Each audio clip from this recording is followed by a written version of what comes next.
Hello, everybody, and welcome back to Robert's Reviews. Today we have another interesting video for you guys today. Recently, I've been reading a lot of books. I've just been getting a reading swing, and a few weeks ago, I released "The Devil All the Time." That's the book there, book versus movie video, and I wanted to do more. So I've been reading a lot of books and a lot of books that have been translated into movies, and I wanted to talk about the movie adaptations of them. And so today we're going to be talking about book versus movie Cherry.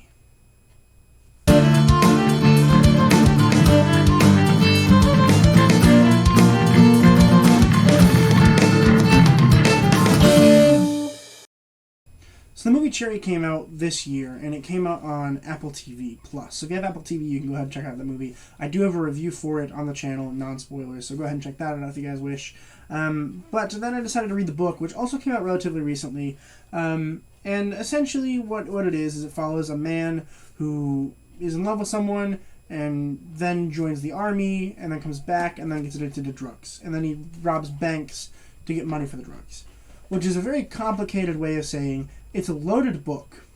This is like, what, 200-something pages, maybe 300? Yeah, 200, 307 pages, right? And like, as you can see, like they're not really that big. They're kind of just regular average-sized pages. The chapters are short. That is one thing I will say about Cherry that I liked a lot. I liked how short the chapters were.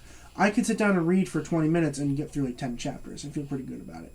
And they're all separated in parts as well. So like each part is different, which I kind of liked how they're separated in parts.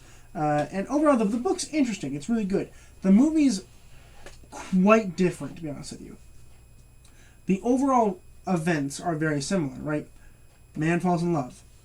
Man goes to war. Man comes home from war. Man gets addicted to drugs. Man needs to rob banks for money to get drugs.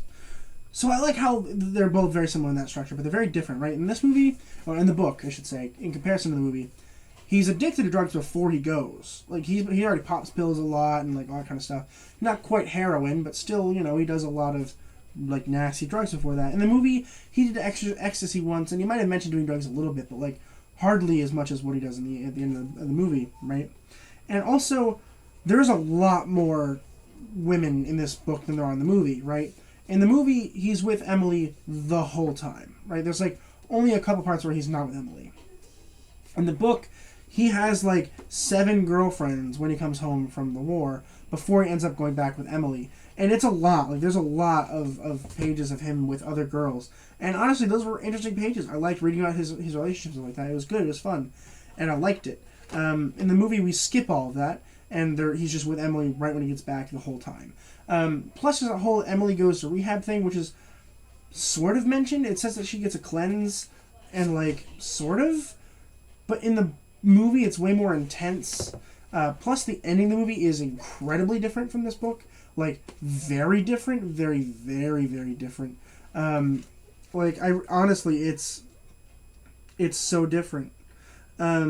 Which I'm kind of impressed by, because you wouldn't think that, like, it would be that big of a deal, right? The endings are different, but they're so different.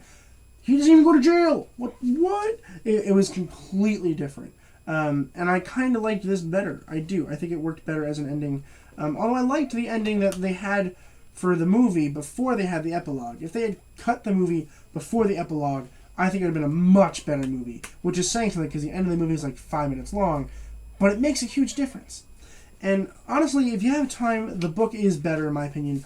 I do think you should read the book. It isn't that long. It doesn't take too long to read. It's an interesting read. It really is. The movie's really not good. It really isn't. Tom Holland's really great. I really do like Tom Holland.